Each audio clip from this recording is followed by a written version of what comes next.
Jungle Brew? Author Tanya Agarwal. Illustrator Sanjay Sarkar. In a little hilly hamlet of southern India lived a young girl called Bulbuli. She lived in a hut with her mother. Her house was surrounded by the tallest and greenest trees you would have ever seen. On misty days, the leaves of plants and trees held the biggest dewdrops you could imagine. Bulbuli was as sprightly as her name. She, along with her friends, would prance through the endless forests around her village. She loved to take in deep breaths every morning as the air carried all kinds of different aromas. Sometimes she could smell a sweet fragrance. At other times it was a strong and sharp scent. Then there were days when all she could smell was a familiar bouquet. Waking up to those refreshing scents was the best way for Bulbuli to begin her day. Then there was Toddaram the parrot, who would fly into the village every morning, perch himself atop a tree facing Bulbuli's hut, and tell her of the entire buzz in the forest. He would also tell her of his flights to different lands and of people who lived there. Bulbuli loved to hear Toddaram's tales. She longed to visit these lands and see their different sights. Her heart would race and thump loudly as Toddaram would speak, but it would always end with a deep sigh. She had to stop dreaming of faraway lands when she had never even been to Senseless Point. Everybody in the village talked of Senseless Point. A few people from the neighboring villages had been there, but no one from her own village. From all the talk around, it seemed like a mysterious place promising an experience of a lifetime. Bulbuli believed that if she ever had the chance to go to Senseless Point, she would return to her hamlet and describe it to everyone. She would tell everyone about this mysterious place. On this particular morning, Bulbuli waited for Toddaram's whistle. She fed the hens and collected their eggs. Next she fed the cows and then milked them. All the while she paused from time to time to listen to Toddaram's call. Tired of waiting, she left for her school. All the students in her school sat under a huge banyan tree. Bulbuli could hardly pay attention to what was being taught. Her eyes searched for Toddaram, who had never missed visiting her ever since the time they became friends. Several days passed and Bulbuli grew more concerned about Toddaram. She worried that Toddaram might be hurt. She had no way of knowing if he was safe. Bulbuli grew more despondent with each day. After school, she would walk through the forests calling out to Toddaram. "Hello. Are you here somewhere, Toddaram?" She would yell, cupping her mouth with her hands. But there was no response. Then one very early morning, even before the sun had risen, she heard a very noisy and distressed bird call. She leapt out of bed and rushed out to look. It was Toddaram. "Bulbuli. Wake up. I need to talk to you." Bulbuli stretched out her arm so that Toddaram could perch on it. "Where have you been, Toddaram? I have been so worried about you. What is the matter? You seem very upset. There is trouble at Senseless Point. War has broken out in the forest. Calm down, Toddaram, or you will wake the entire village." "What kind of trouble are you talking about? And who is at war?" asked a puzzled Bulbuli. "The jungle. Oops. Sorry, Bulbuli. I do need to stop screaming. The jungles are at war. Senseless Point is not what it used to be. All the animals are frightened. They do not know what is going to happen next. Bulbuli, we have to think of something, cried Totterum anxiously. I still do not understand. How can jungles be at war? Why don't you take me to Senseless Point? Said Bulbuli. Totterum grew even more agitated. Senseless Point is 2 sunrises and 2 dusks away. Your small feet will not be able to carry you there. My mind is bigger than my feet, Totterum. Don't let the size of my feet fool you. I'm not afraid to do difficult things. Besides, the least I can do is try. The journey is long and hard, Bulbuli. I'm not sure, mused Totterum. Well, I cannot think of any other way to help. You must take me to Senseless Point, pleaded Bulbuli. Totterum thought for a long time. Reluctantly, he agreed. All right then, but we must leave immediately, he said. Just then Bulbuli realized that she could not leave without telling her mother. Totterum suggested that they stop on the way to get Coil, his friend, to tell her mother first thing in the morning. Hurry now. We must not lose any time, Totterum urged. So off they went. Totterum flew just above Bulbuli's head and led the way. Bulbuli walked and walked for several hours. She was not unused to walking through thickets and tall grass. But then she grew hungry and tired. Totterum could see that she needed to eat and drink. Just a little longer, Bulbuli. There are coconut trees up ahead, said Totterum. When they reached the coconut plantations, Totterum let out a shrill whistle. Whoa-ee! From nowhere swung a frisky monkey. He was so full of beans that Totterum had to chide him. Calm down, Bandaroo. I have work for you. Stop prancing around. All right, Totterum. What is it? Asked Bandaroo. Pluck a couple of coconuts and toss them below. My friend Bulbuli here is hungry, informed Totterum. Bandaroo obliged. He threw 3 green coconuts down. They split open as they crashed to the ground. Bulbuli hungrily reached out for them and scooped out the creamy kernel. She ate quickly when all the while Bandaroo squealed with delight from the tree above. Thanks, Bandaroo. That was villing, said Bulbuli. Call me anytime, folks. I'm the best thrower in the jungle, said Bandaroo chirpily. Totterum and Bulbuli carried on with their journey. After several hours, Bulbuli grew weary and exhausted. However, she was not going to give up. She had an opportunity of a lifetime here. A visit to Senseless Point for people around her village was like a pilgrimage. Each time that she felt fatigued, Bulbuli tried to picture Senseless Point in her mind. She imagined a beautiful place that could fill people's hearts with happiness. That scene in her mind was enough to make her forget how footsore she was. The first dusk of their journey set in. Another day to go, thought Bulbuli. Bulbuli rested under a tree, while Totterum found a comfortable spot on a branch above.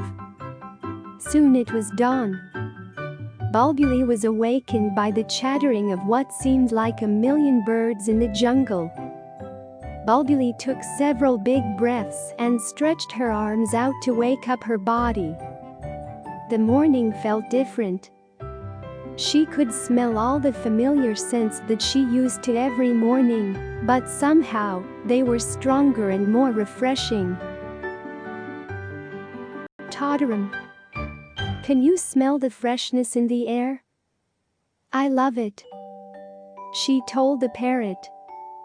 "You have all day to take your whiffs." "Let us get moving," ordered Totterum. Totterum and she talked little the next day. He could see that Bulbuli was tired, hungry and thirsty. Totterum flew down to perch on her shoulder. "There is a stream nearby. We will rest there for a while." In a little while, Bulbuli heard the sound of rushing water.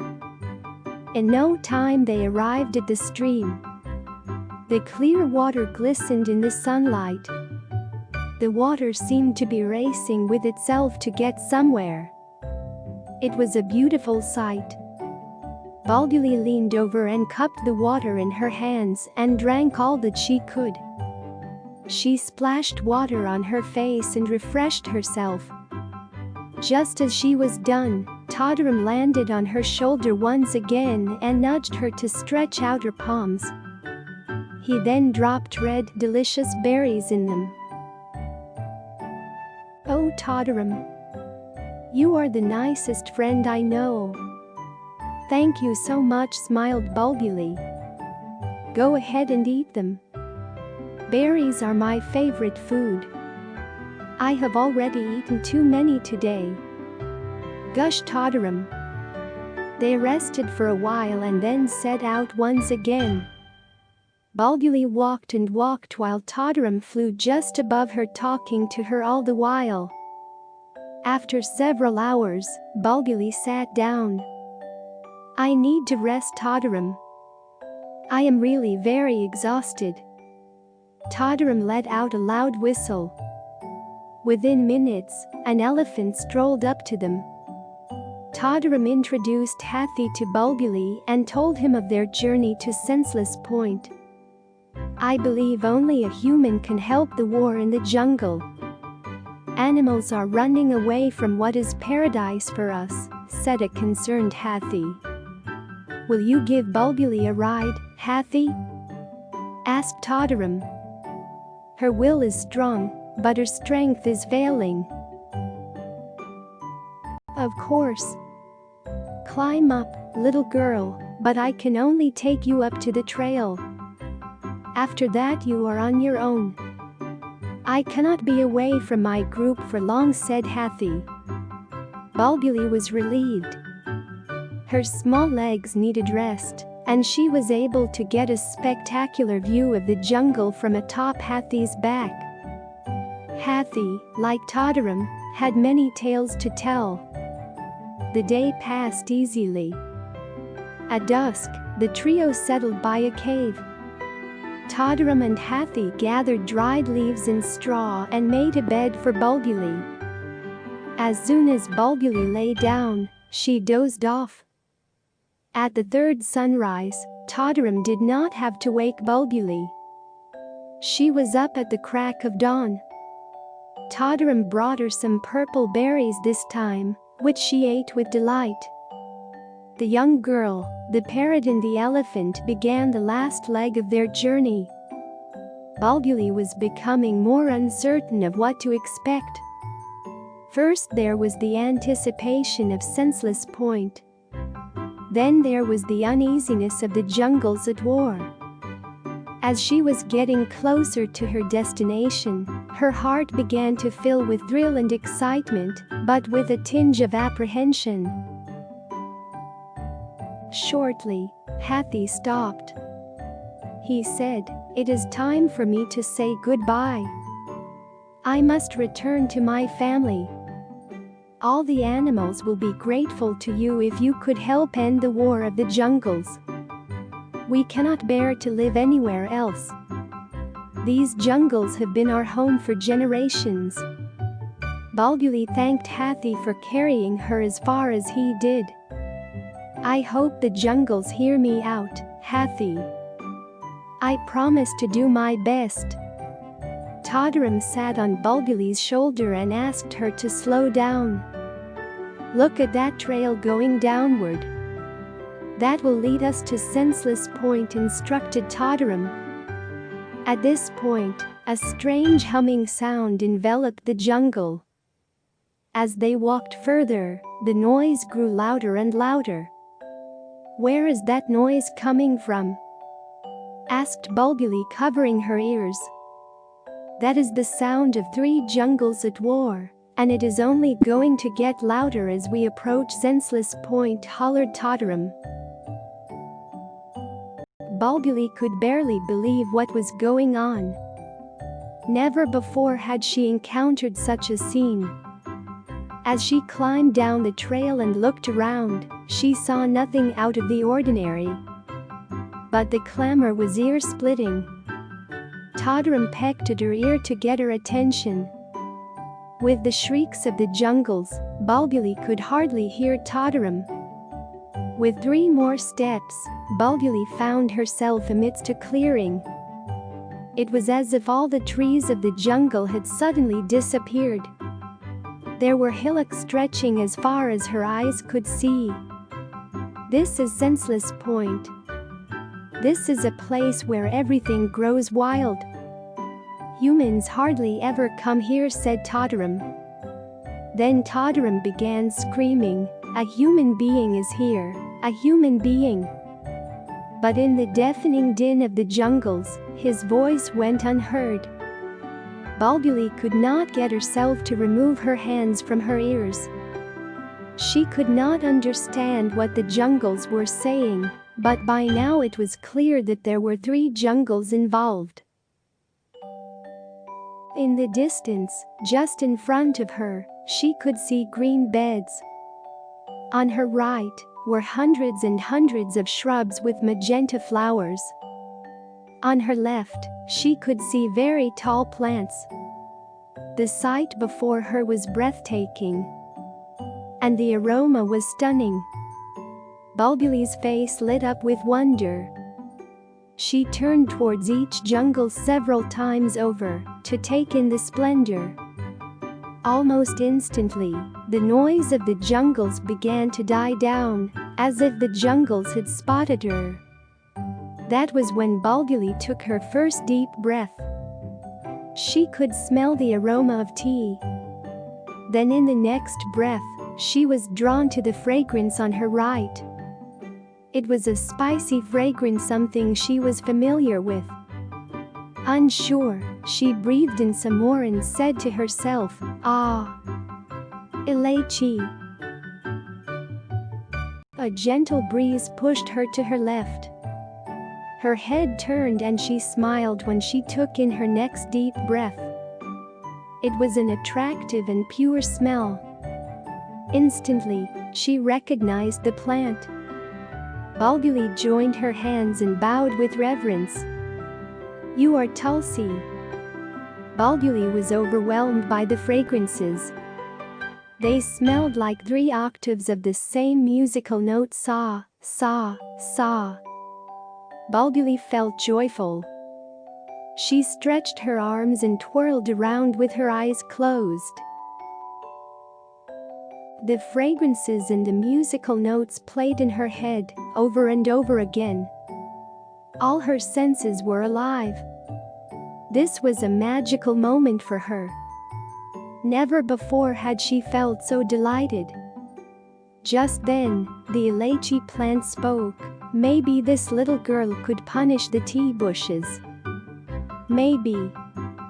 "Little girl, can you stop the tea bushes from stealing our fragrance?"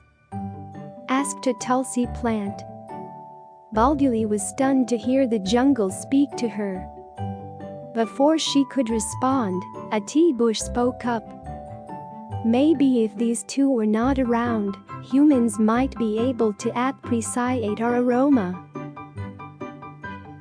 "Is that what this war is all about, worrying about your smells getting stolen?" asked a puzzled Bulbuli. She smiled to herself. "Do you have any idea what you all smell like from where I stand? I can smell each of you distinctly. It really is not our fault. We are not fragrance thieves. Our leaves take on the smell of anything that grows around us.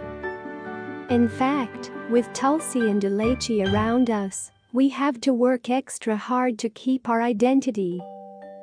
It is not as if the tulsi jungle and the elaichi jungle have lost their perfume to me. You just said that you can smell their individual whiffs at a tea bush.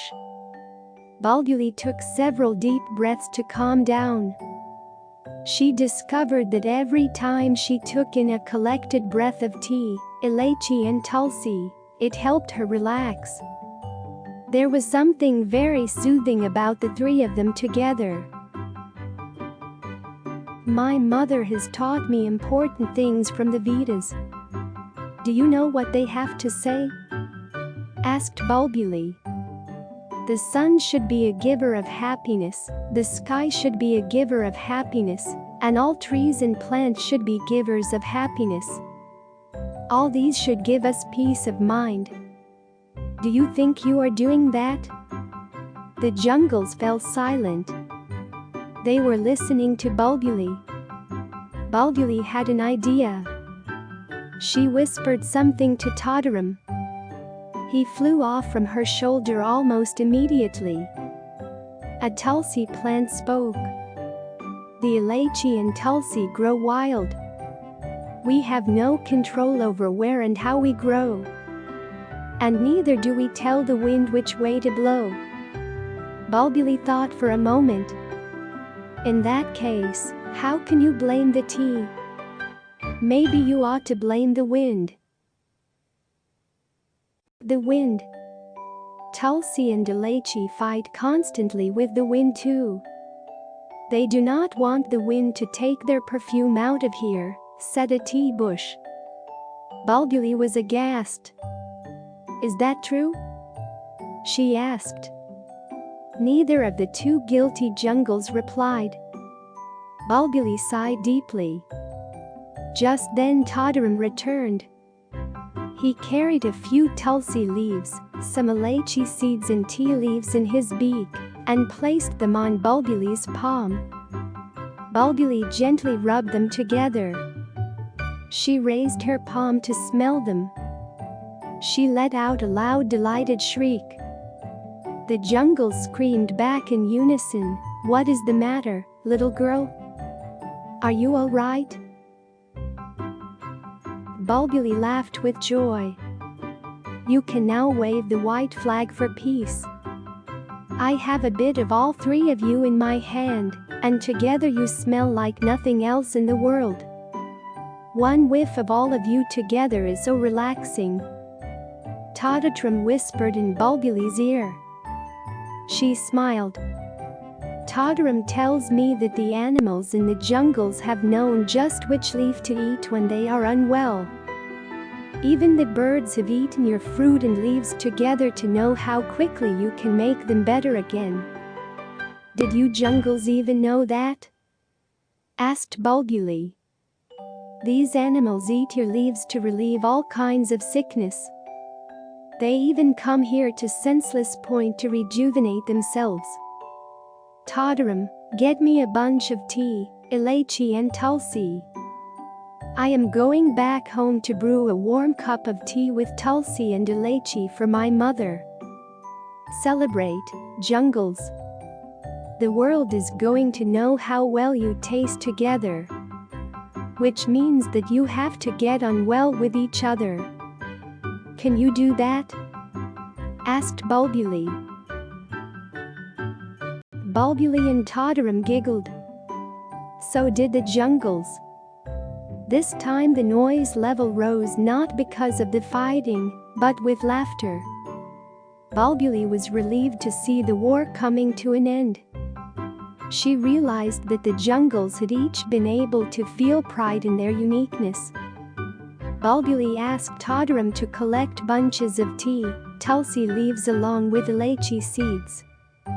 Jungles, I am now going to return to my village with the most exquisite and refreshing tea, one with tulsi and elaichi. And I promise to return with people from my village to introduce them to Senseless Point. The most refreshing place on earth. That is how tulsi and elaichi flavored tea was discovered. Have you tried it yet?